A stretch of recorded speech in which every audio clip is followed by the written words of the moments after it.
Dans cette vidéo, nous allons apprendre à calculer des indicateurs. Alors pour cela, deux exercices qui sont indépendants l'un de l'autre. On commence par le premier où on nous dit qu'une variable aléatoire y est définie de la façon suivante. Il s'agit du prix en euros d'objets qui sont proposés sur un site marchand. Et la loi de probabilité de y est donc donnée par le tableau suivant où on peut lire donc toutes les probabilités successives. Par exemple, si on veut la probabilité que y soit égal à 15, on peut lire 0,25. Dans la première question, on nous demande de calculer l'espérance puis l'écart type. Commençons par l'espérance. Alors, pour l'espérance, on dispose d'une formule qui nous dit, de façon générale, que l'espérance de x, c'est la somme des xi pi. C'est-à-dire, dans le détail, on va faire x1 fois p1, c'est-à-dire la valeur donnée dans le tableau multipliée par la probabilité correspondante, plus x2 fois p2, etc. Et on continue jusqu'au bout, jusqu'à la dernière colonne de notre tableau. Allons-y. Espérance de y égale x1 fois p1, soit 10 multiplié par 0,5, plus x2 fois p2, soit 15 multiplié par 0,25. Et on poursuit donc avec toutes les colonnes du tableau et on trouve 16,05. Alors 16,05, la variable aléatoire y a pour unité un prix donc en euros, donc 16,05 euros. On peut passer à l'écart type, mais avant ça, on va calculer la variance, car l'écart type se calcule toujours à l'aide de la variance. On prend la racine carrée de la variance. Alors, pour la variance, on a également une formule qui nous dit que, de façon générale, on fait la somme des PI multipliés par XI moins l'espérance au carré. Alors, dans le détail, ça donne P1 multiplié par X1 moins l'espérance au carré, plus P2 multiplié par x2 moins l'espérance au carré, etc. Et on poursuit de la même manière que tout à l'heure pour l'espérance, jusqu'à la dernière colonne de notre tableau. Allons-y. V de y égale P1 0,5 multiplié par x1 soit 10 moins l'espérance 16,05 au carré. On fait de même avec la deuxième colonne de notre tableau. Plus P2, soit 0,25, multiplié par x2, 15, moins l'espérance, le tout au carré. Et on poursuit ainsi de suite. On effectue tout ça et on trouve 73,1475. On rappelle que c'était l'écart type qui est demandé. Écart type de y, c'est la racine carrée de la variance, soit la racine carrée de 73,1475. Et on trouve environ, cette fois-ci, une valeur approchée, 8,55 euros. Voilà, on a l'espérance 16,05, on a l'écart type 8,55 environ. On va mettre ces deux valeurs de côté car on va en avoir besoin dans la suite. Alors dans la suite, on va introduire une nouvelle variable aléatoire, z, qui est définie de la façon suivante. On nous dit que, suite à un changement de fonctionnement du site, les prix vont baisser de 10%. Mais du coup, va se rajouter des frais de port qui s'élèvent à 2 euros par objet. Donc cette variable aléatoire, cette nouvelle variable aléatoire z, va nous donner le nouveau prix.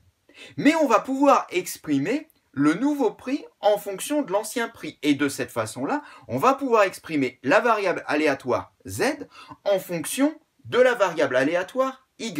Pour cela, reprenons l'énoncé. On nous dit que les prix baissent de 10% partant des anciens prix. Les anciens prix, je rappelle, on les a notés y. Baisser de 10% y revient à multiplier y par 0,9.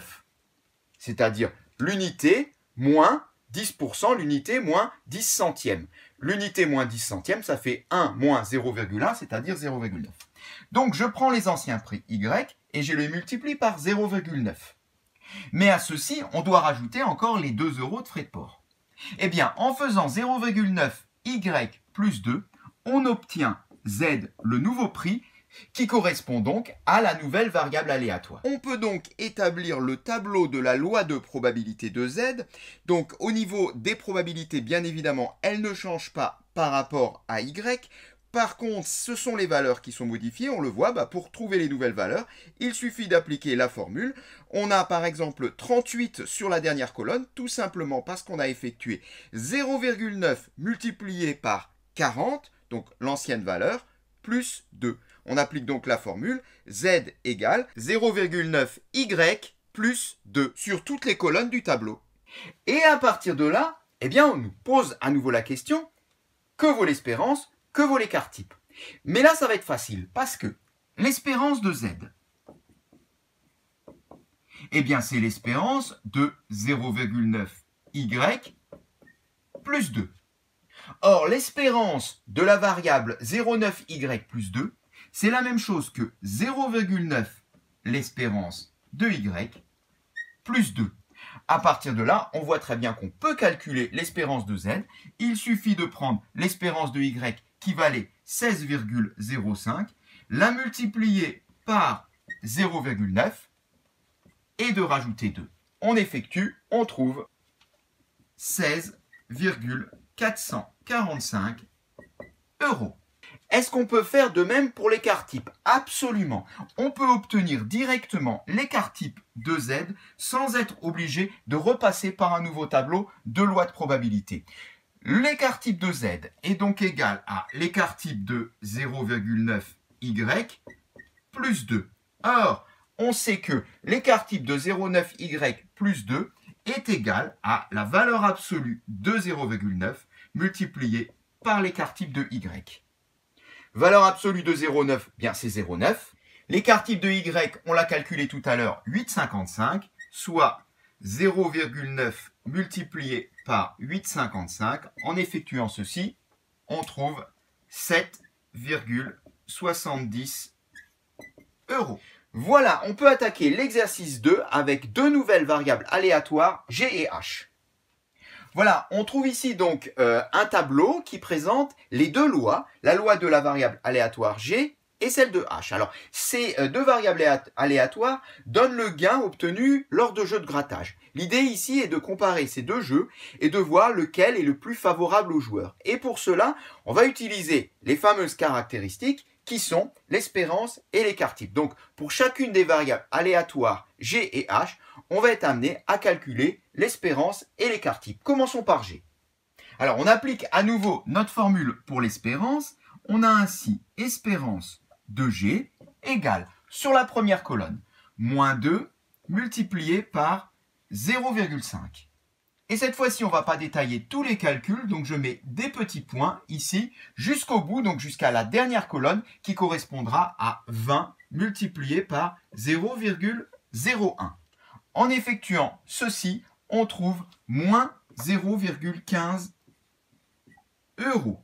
C'est-à-dire que, en moyenne, sur un grand nombre de jeux, eh bien, on perd 15 centimes d'euros à ce jeu. Calculons maintenant la variance.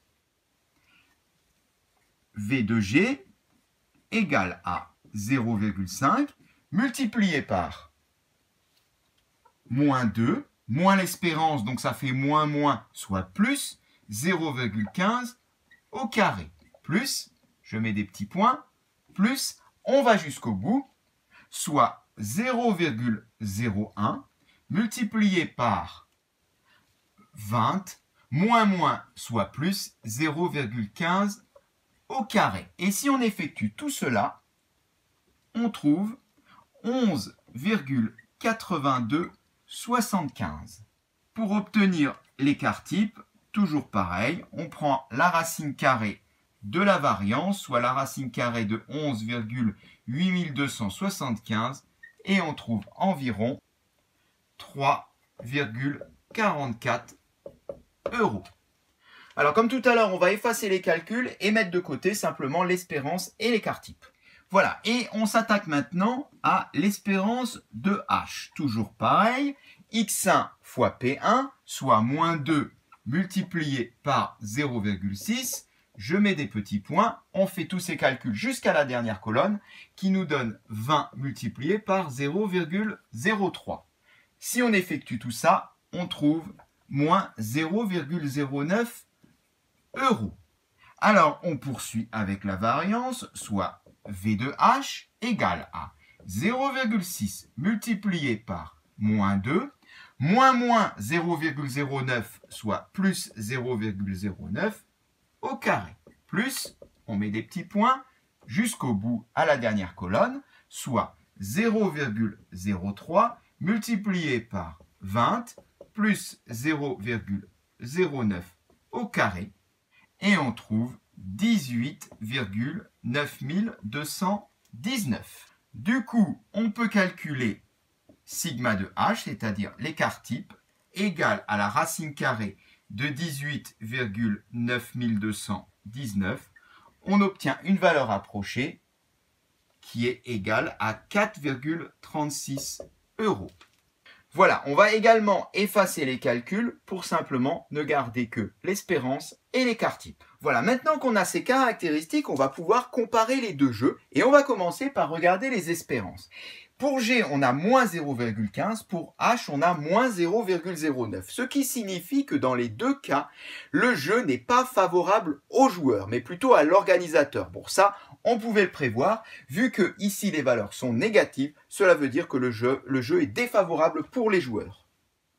Cependant, si on compare ces deux espérances, dans les deux cas, effectivement, c'est défavorable pour les joueurs, mais par contre, on prend certainement plus de risques avec le jeu G, puisque l'espérance est de moins 0,15 contre seulement moins 0,09 pour H. Donc, on pourrait penser que sur un grand nombre de parties, on peut perdre plus d'argent avec le jeu G.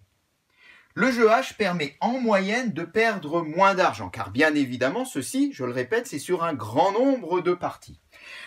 Regardons maintenant les écarts types. Ici, on a 3,44 et là, on a 4,36. Pour le jeu H, l'écart type est plus grand, ce qui veut dire que les gains de H tendent à être plus dispersés autour de la moyenne. Ce qui veut dire que si on devait comparer ces deux jeux sur un grand nombre de parties, on aurait plus de cas extrêmes pour le jeu H que pour le jeu G. Alors ça ne se joue pas à grand chose, bien évidemment, mais tout de même, on peut conclure que les gains de H tendent à être plus dispersés que ceux de G. Voilà qui est noté. Merci d'avoir regardé cette vidéo et à bientôt.